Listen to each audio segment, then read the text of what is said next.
Salut tout le monde, c'est Roch Cholette ici. Merci d'être là au podcast Les vraies affaires zéro bullshit. Aujourd'hui, je vais vous parler de Julie Payette, l'ex-gouverneure générale du Canada. Mais avant, je vous encourage à vous abonner à notre chaîne. Ça vous coûte rien. Vous allez avoir toutes les notifications dès qu'on va publier des nouveaux vidéos. Deuxièmement, je vous encourage à partager la vidéo que vous voyez aujourd'hui si ça vous intéresse. Bien sûr, il n'y a aucun engagement.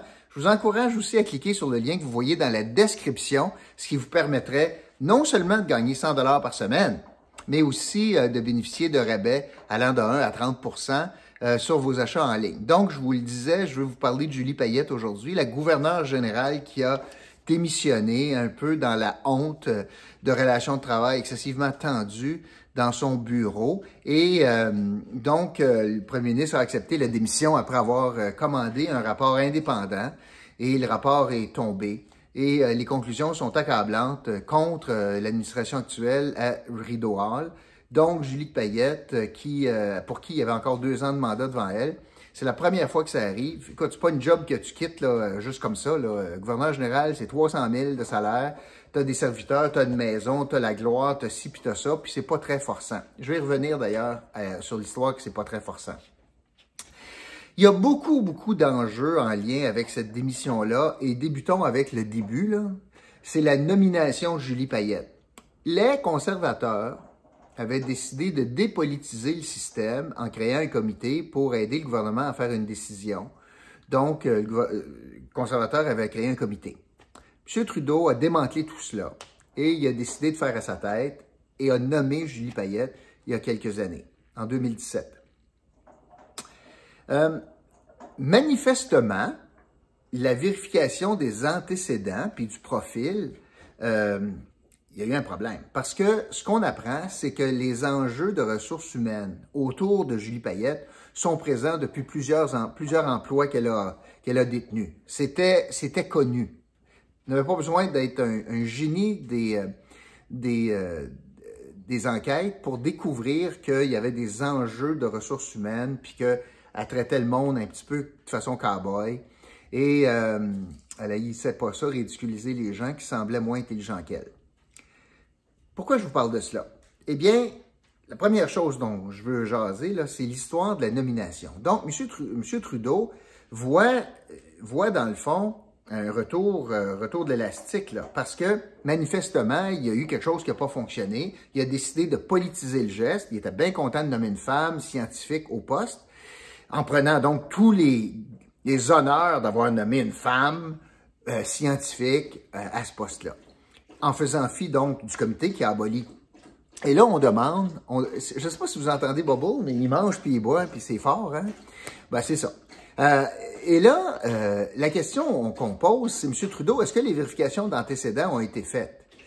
Et à ma grande surprise, aujourd'hui, le premier ministre dit, oui, on a tout fait ce qui devait être fait. Alors, de deux choses là. Allô?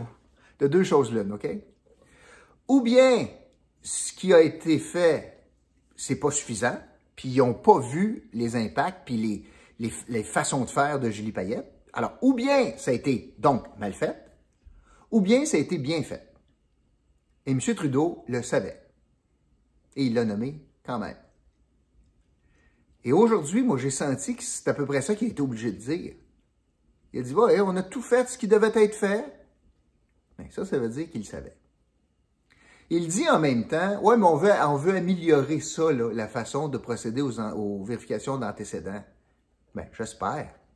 Là, il se fait pogner dans une nomination controversée, puis là, tout à coup, il réalise que peut-être qu'il est allé vite, tu sais. C'est pas très reluisant pour le premier ministre aujourd'hui, là, comment ça se passe.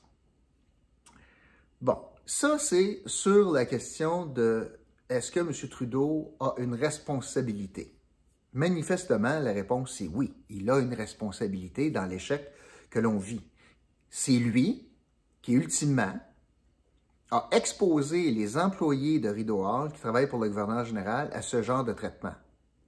Et quand on lui a demandé aujourd'hui, M. Trudeau, est-ce que vous voulez vous excuser auprès des employés et auprès des Canadiens? Il a fait ce qu'il fait de mieux dans la vie. Il a esquivé la question. On travaille fort, vous savez, puis tout le monde doit travailler, a le droit de travailler dans un endroit respectueux, etc. Ouais. Est-ce que vous vous excusez, M. Trudeau? Il n'a pas répondu. Vous savez, en politique, le silence parle fort. Ça, c'est le premier bout de l'équation. L'autre bout de l'équation, c'est très certainement le rôle. Parce que là, nombreux sont ceux qui pensent que c'est pas important, le gouverneur général, que c'est des dépenses pour rien, que c'est du flafla, que ça sert à rien. Bon, deux choses là-dessus. Premièrement, admettons que c'était ça, là. Ça nécessite un changement constitutionnel.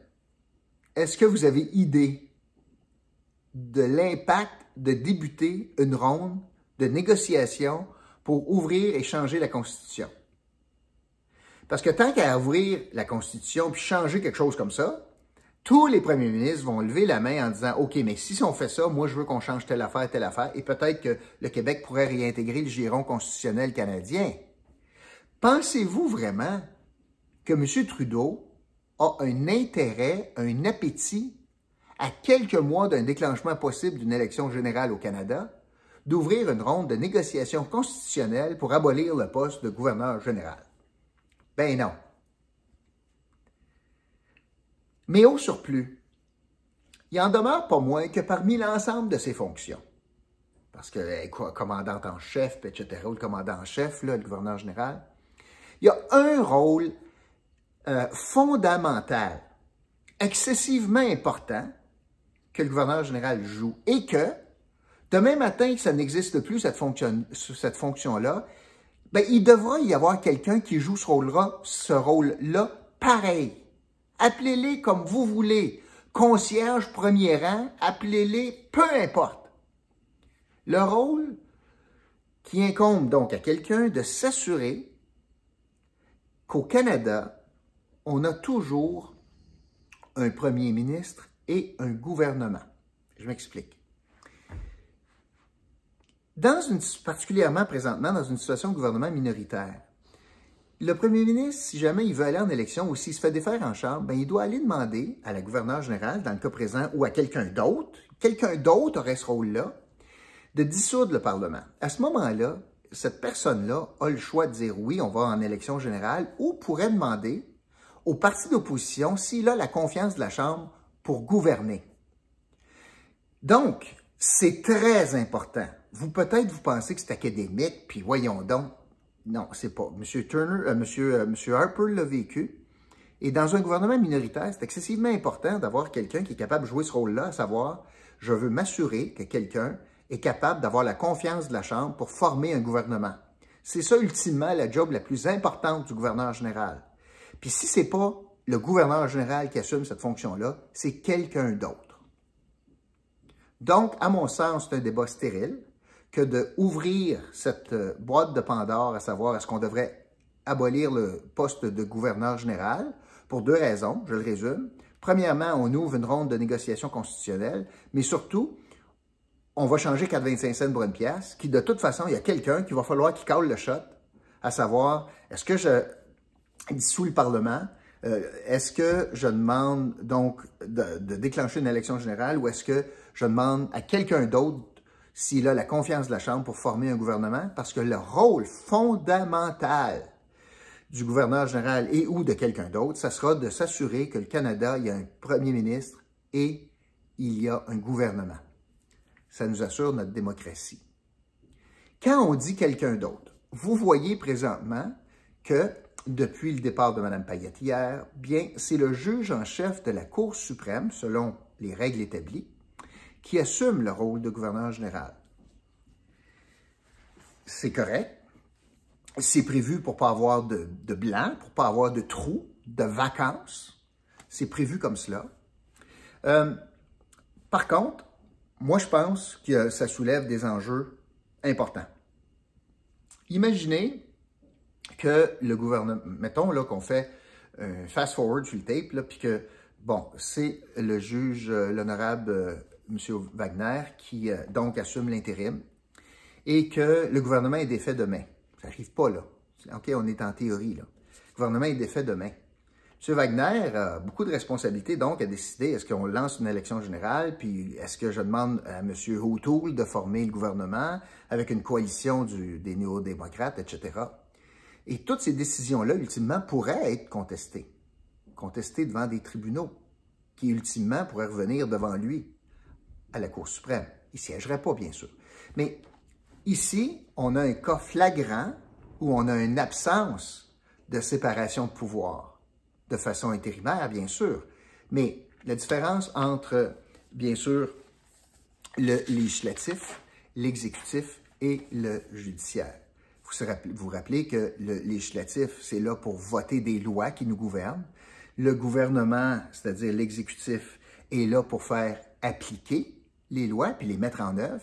Puis le judiciaire est là pour les faire respecter. Alors, c'est assez simple.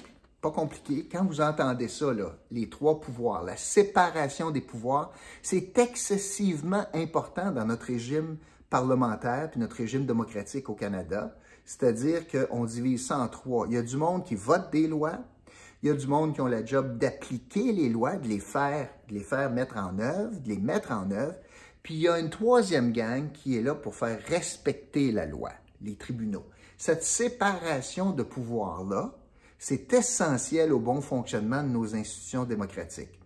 Présentement, donc, on est en train d'avoir un chevauchement qui pourrait, à long terme, être plus malsain. Je ne suis pas constitutionnaliste, je ne suis même pas avocat. Je vous dis ça là, de ma perception à moi. Je ne m'improvise pas expert là-dedans, pas pantoute. Mais quand j'entends les commentaires, notamment que ce n'est pas une situation idéale, on va essayer de bouger rapidement pour régler cette situation-là, bien, je pense que ça a du bon sens de bouger rapidement pour essayer de remplir ce poste-là. Donc, en résumé, c'est un départ qui, honnêtement, a été écrit dans le ciel. C'est quelqu'un qui avait un passé comme cela. M. Trudeau l'a échappé quand il l'a nommé. Il a probablement fermé les yeux. Il y a eu probablement des signaux. À l'entendre aujourd'hui, ça a été fait, en anglais, on dit « due process ». Ça a été fait en sachant ces choses-là qui n'étaient pas nécessairement cachées. Et là, ça pète d'en face du gouvernement. Dans une situation de gouvernement minoritaire, il va falloir qu'il bouge rapidement. La nomination, donc, de la prochaine personne, on a bien hâte de voir qui sera nommé, quand même un poste prestigieux. Et c'est ça que je voulais vous dire aujourd'hui concernant ce qui fait beaucoup soulever l'épiderme des Québécois, la question du gouverneur général du Canada. Je ne peux pas dire qu'on a eu beaucoup de succès dernièrement avec Mme Payette. On a eu beaucoup d'enjeux avec Michaël Jean également. Puis, rappelez-vous de Lise Thibault au Québec, qui a fini accusée et reconnue coupable au criminel. On dirait que ces jobs-là ont une tendance à monter à la tête des personnes qui les occupent.